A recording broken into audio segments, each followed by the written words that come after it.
Today's episode is something that has been on my heart for some time to share. And I'll be honest, I've been putting it off for a while because I wasn't quite sure how to tackle it or if I could do it justice. But this knowledge has not gone away. And I've had some extra confirmation, I think, from the Lord that this is something that I meant to speak about right now. So today we are going to talk about confession, how to prepare, how to avoid anxiety, and respond to the spiritual resistance that comes sometimes when we are going to confession, and how to make progress in our lives so that we can show up, know what to say, and not keep bringing back the exact same things over and over again. And I want to do this in a really simple and tangible way. I want to talk about things that have been helpful in my own life so that hopefully you can take those into your life as well. Hello, beautiful souls, and welcome to the Persistence in Prayer podcast hosted by Catholic mindset coach, wife, mother, educator, and speaker Kylie Hine. Kylie is passionate about helping you deepen your relationship with God through the power of prayer. This podcast is a space for high achievers who want to do it all, but also want to prioritize their spiritual life and grow in faith. Join us as we explore the beauty of persistence in prayer and the transformative impact it can have on our lives. Get ready to discover practical tips, insights, and inspiration to help you develop a daily prayer practice and cultivate a deeper sense of trust in God's plan for your life. Let's journey together towards a more fulfilled and faithful life as we invite the Holy Spirit in. Let's begin. Before we get into this topic for today, I was meeting with a woman recently and she really just needed some help. And we were talking about finances, and sometimes when we are just in a really low place and we really need help, we don't feel like we have the financial resources to get the help that we need, or at least not with the person that we can connect with. Maybe there's something out there that's free, but it's just really not the thing that we need in the moment. And obviously, that's a time when we can pray for God's grace. He provides what is needed for our salvation. That doesn't always look like what we want, but it made me reflect, and I just prayed about it and wanted to offer this. I know it's super close to Christmas and finances are tight for a lot of people, but now through the end of December, I am offering $150 gift cards for coaching. This covers 3 one-hour private sessions. These can be purchased for yourself or they can be gifted to someone else. So I just wanted to throw that out there. Again, it's only available through December 31st, but just if you're in a place right now, entering the new year, you're going through the holidays and that's a really hard time for you for whatever reason, and you just need a little bit of help, maybe not a 14-week program like I typically have clients sign up for, but something that's just a little more affordable, that is available. That link is in this week's email that is being sent out. If you're on my email list, you can also find it on my Instagram or Facebook page at Kylie M. Hine. I will post a link in the show notes as well. So that is available for anyone through December 31st, unless I get a crazy amount of them, and I know I can't fit them all in, but those sessions don't have to be utilized right away. They are good through April. Also, at the end of this episode, I talk about a free workshop that is coming up in January. I highly recommend it. That is another way that you can have access to some coaching tools if finances are not in a place where you can purchase a 14-week package at this point in time. Okay.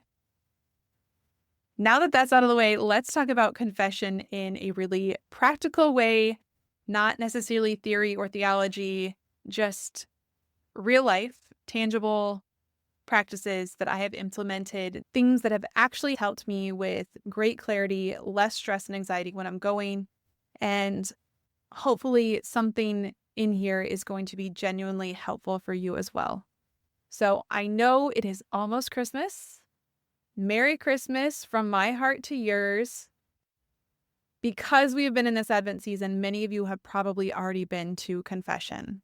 If you haven't, I really encourage you, if you can still get there, go if it is available.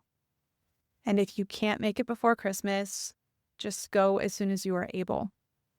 But what we are talking about today is not something that is just seasonal. These are things you can return to again and again and again. So I'm going to break this episode down into 3 parts.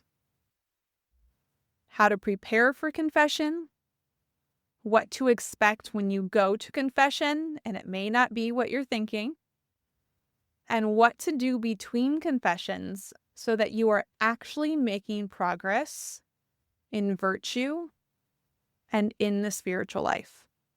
And part 3 is going to wrap around into part 1. It is a continuous cycle. So part 1, preparing for confession.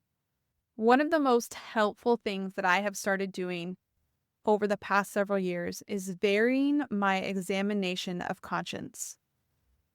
So outside of the confessional, you'll often find an examination posted. Sometimes they are for married people, single people, students, etc. Those are helpful.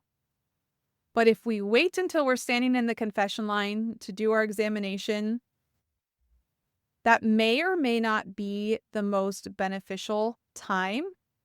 And if we're using that same examination every single time, it can keep us maybe stuck at a surface level or only seeing our lives through one particular lens.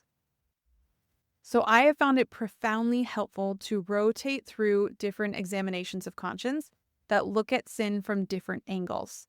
Maybe it's the same sin, but it's worded or it's phrased in a different way. That can just be profoundly helpful for our brains and for our memories. So I'm going to link these in the show notes, but I want to talk about some of my favorites that I go to again and again. So the first one, this doesn't have a link, but if you have the Tessera app on your phone, there are different examinations of conscience that are on there. The rest of these are linked. So the first one is from Father Robert Altier. He gives very concrete examples of mortal sin. And then the next section is on venial sin and imperfection. This is helpful because many of us were never clearly taught what constitutes mortal sin. Maybe we were taught the 3 guidelines, but not given specific examples, and things that we did not realize were grave actually are. So reminder for anyone, again, I know a lot of you know this, but I think it's worth saying, if you're in mortal sin, go to confession before receiving communion. I am guilty of not always doing this in my life, and I have so much sadness about that because I gave in to the pressure of not wanting to be that person sitting in the pew when everyone else was going up to communion. It was a pride thing. So I just want to throw that out there. That is essential. But this examen also goes further into venial sins and imperfections, which is where most of us live our day to day. So if you are unfamiliar with the term imperfections, that is okay. These are things that are not quite sins, but they are areas where virtue is still being formed. Sometimes it is really hard to distinguish between a venial sin and an imperfection. Because if we just look at the action, that's not enough information. We really have to look at the intention, the motivation, and the degree. So for example, impatience might be an imperfection, or out of that impatience, an act that you committed might be a venial sin. If you're unsure, bring it all to confession anyway. I take a lot of my imperfections to confession. And if a priest ever says something to you about, hey, this isn't a sin, you can say, yes, but it is something that I am trying to work on, and leave it at that. You don't have to sort everything out perfectly on your own, and they can give you more direction. The second examination that I recommend is from spiritualdirection.com. This one is broken down by the 7 deadly sins. It is very deep. It is very thorough. You may see things that you've never considered before on this examination, and it is especially helpful for noticing patterns rather than isolated incidents. Again, highly recommend. I used this one before I went to confession this past week, and I had probably the longest list of things I've ever taken to confession. The third is from the Apostolate for Family Consecration, and it focuses specifically on the interior life. So the language in this one is going to be a little bit different, and it is going to focus on things like choosing God's will over your own, false confidence rooted in ego, sins against charity like detraction or lack of discretion. But again, there may be some concrete examples in there that you can really hang on to.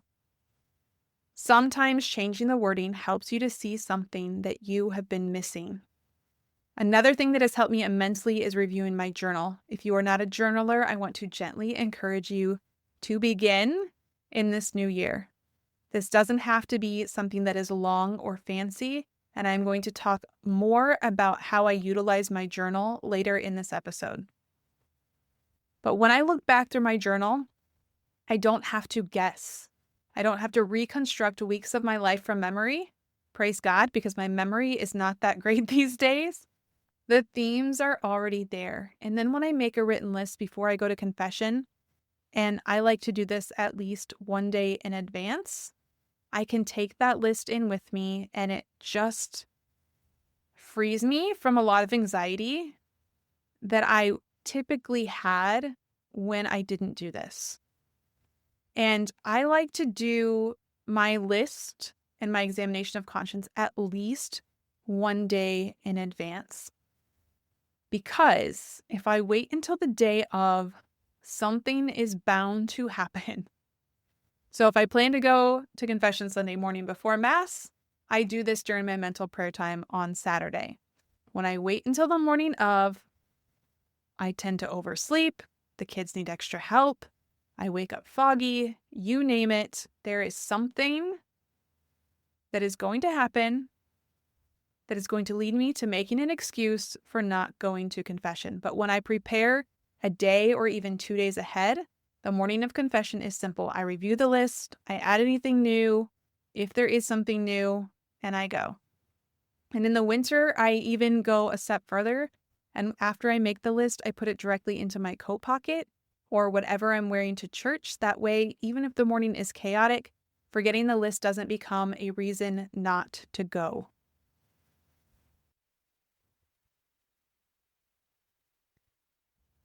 Part 2, going to confession. Confession for a lot of women can bring up anxiety, and I still experience that at times, but it's so much less intense than it used to be. And preparation makes a huge difference. Having a list means I am not scrambling to remember things or second guessing myself when I get in the confessional. And my mind is not so active or concerned about trying to remember that I can then focus on other things like the presence of the Lord when I am in the confessional. So I simply go in, confess, and then throw away my list afterward. I will also say there have been seasons where face-to-face confession has been profoundly healing for me. And I know for some of you that might stress you out, but after a really long stretch of avoiding confession in my early 20s, I was on a retreat with students and I went face-to-face with a Jesuit priest. I still remember, and it was so transformative that I continued to go face-to-face for a very long time. Now, that may not be for you, but if you've never tried it, I just gently offer it as something to consider if that is available in your area. There are other reasons or other seasons when I sometimes prefer anonymity, although I think any priest who knows me knows when I am in the confessional just from the things that I say. Just pay attention to what brings you peace rather than resistance and embrace that. But also expect that there may be some spiritual resistance, and that's not a problem. It's just something to notice because the enemy hates confession. Just like chaos tends to happen when you're getting your kids ready for mass, even though you were able to get them out the door for school all week, things just seem to go wrong. There's a meltdown, tension shows up, you feel rushed, someone's not feeling well. But again, I cannot reiterate this enough. Planning ahead helps.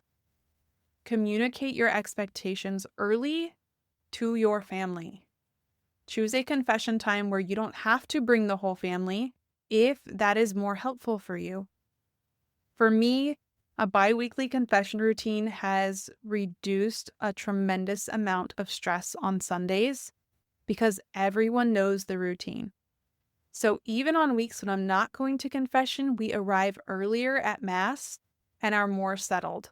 And if something does go wrong, if the line is long, if we're late, I don't have to stress about it because I know I can just go again the next week. And unless there's some unconfessed mortal sin, I can still receive communion. It's not a big deal. But that consistent steadiness matters. And I have noticed over time, if I miss that 2-week marker, that third week is so much harder. I give into the temptation so much quicker. I feel a lot more despair. There is a distinguishable difference if I go longer between confessions. And I never noticed that until I had a schedule for going to confession and didn't just go whenever it seemed like it was time to go again, or it was a holier, quote unquote, holier season, before Easter, before Christmas, and those types of things. Okay, part 3, making progress between confessions.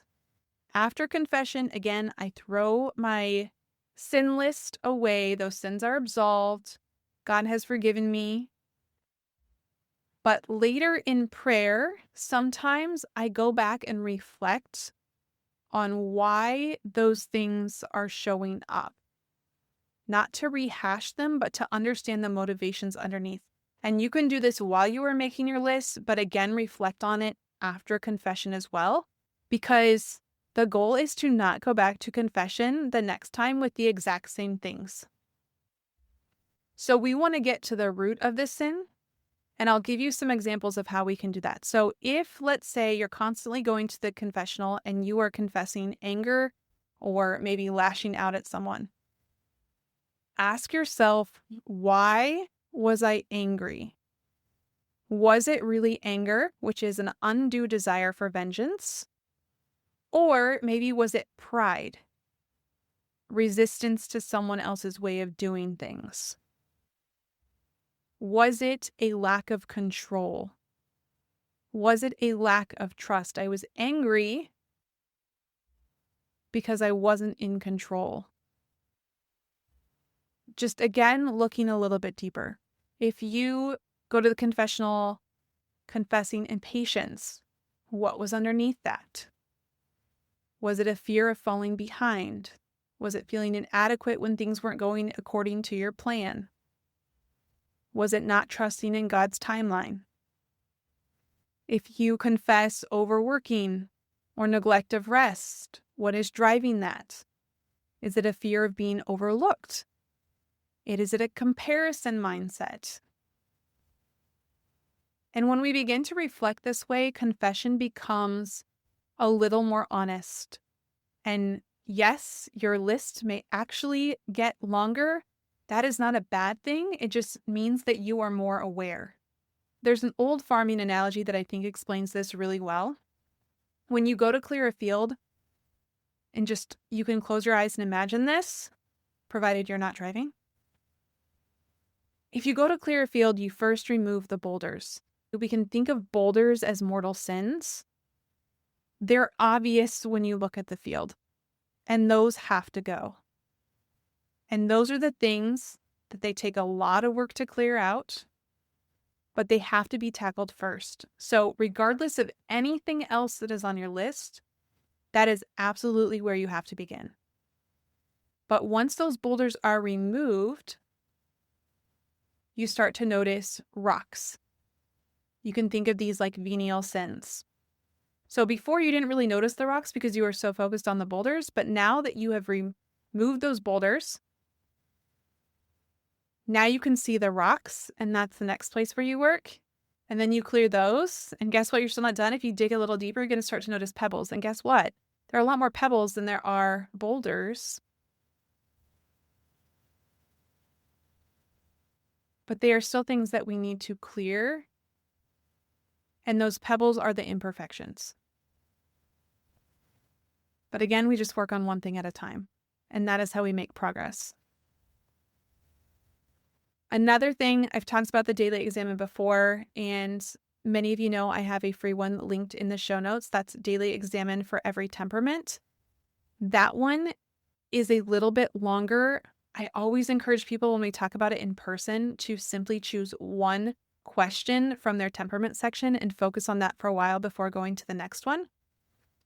But I'm going to give you another version that is really, really easy to remember, and it is something I use daily. So in my journal, I draw an up arrow and a down arrow. So I go to my mental prayer in the morning, and I think of the last 24 hours.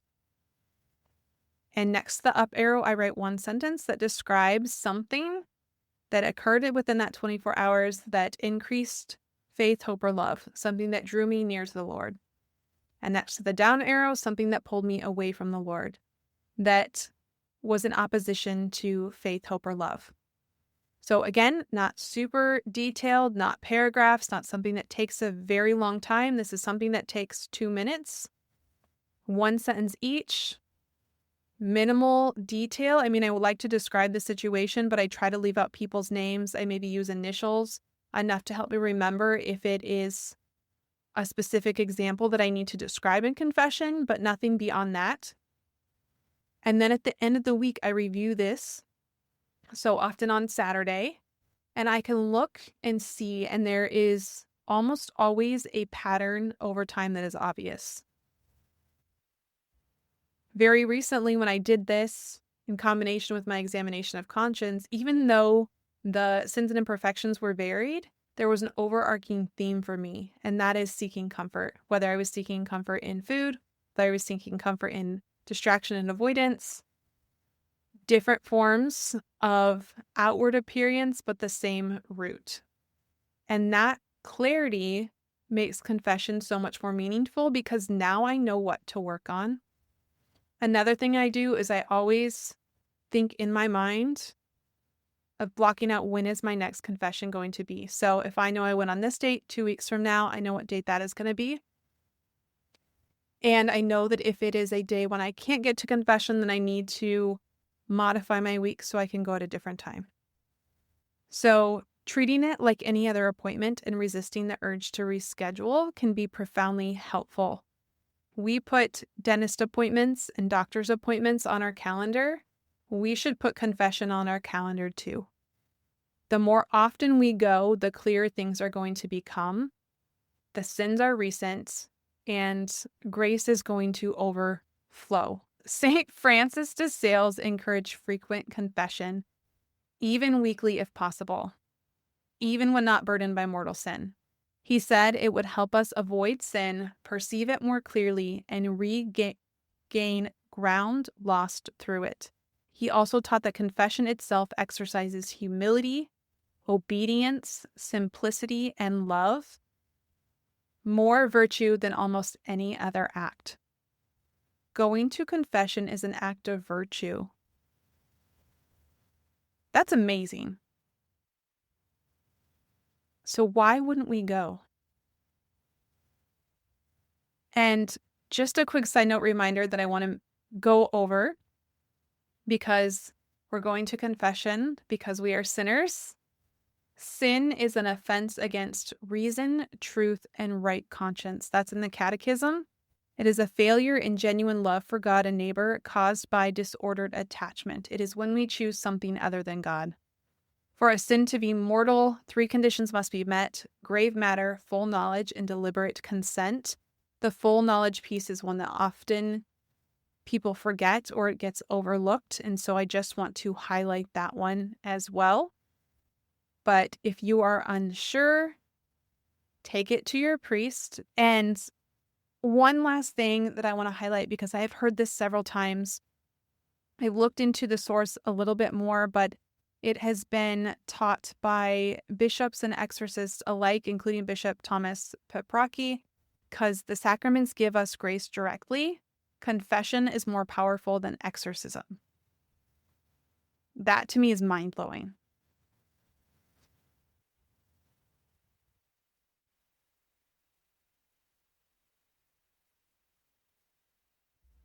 So again, confession is just so powerful, and I'm sure many of you are already just doing this wonderfully.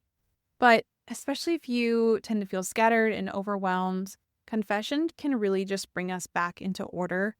If everything is living in your head, it feels heavy, it feels confusing. When we name it out loud, when it's forgiven and it's handed back to God, there is space again to really hear Him. That interior noise is cleared out, and we can have this renewed sense of grace. It also helps with these thoughts of, I should be doing better by now, which I get. We can sometimes come to that conclusion when we're making our confession list or when we're standing in the confession line, and it's like, I'm saying the same thing I said the last time I was here. But confession should really be a place that cuts through that, because it reminds us that we are all sinners in need of grace. Everyone who is going to confession needs that grace. The priest in the confessional needs that grace. Confession isn't going to instantly fix the problem, but it is going to give us the grace to grow in the solution to that problem. And when our hearts are open to receive that grace and we respond to that grace, eventually that sin that we've been confessing, or even that imperfection, is going to go away, and it's not going to be a problem anymore. And then we can start working on the new pebble, the new issue that is getting in the way of us truly knowing God. So again, I was a little hesitant to tackle this topic, but I hope that there is something here that is helpful. Next week will be my final guest episode for 2025. And I want to encourage you, if you haven't signed up yet for the Why Am I Like This? Making Sense of My Emotions free workshop, that is going to be on January 12th at 6 p.m. Central. So be sure to grab the link in the show notes for this. This workshop is for women whose emotions get really big really fast and sometimes can feel overwhelming. This happens because you are human, but it doesn't have to be something that ruins your life or causes chaos or hinders your relationships. We all have emotions. Emotions are God-given. They have a purpose, and it is important to embrace them, recognize them, and understand them, not shove them in a box and act like they don't exist, because eventually that box is going to burst open on all of your loved ones around you. So come join me on January 12th, again at 6 p.m. Central. Link is in the show notes. This is absolutely free. And lastly, Merry Christmas. I will be praying for each of you listening, and I hope that you will continue to pray for me as well. God bless, and as always, don't forget to just begin again, be present, and love the people around you with the absolute best of your ability. And when you think you've reached the end, pray for the grace to love them some more. Beautiful souls, thank you again for journeying with me. If you have been blessed by this episode, it would mean the world to me if you would leave a review. Be sure to screenshot it, share it on your social media stories, and don't forget to tag me on Instagram or Facebook at Kylie M. Hine. Stay persistent in prayer, protect your peace, and as always, share the light of Christ with everyone around you.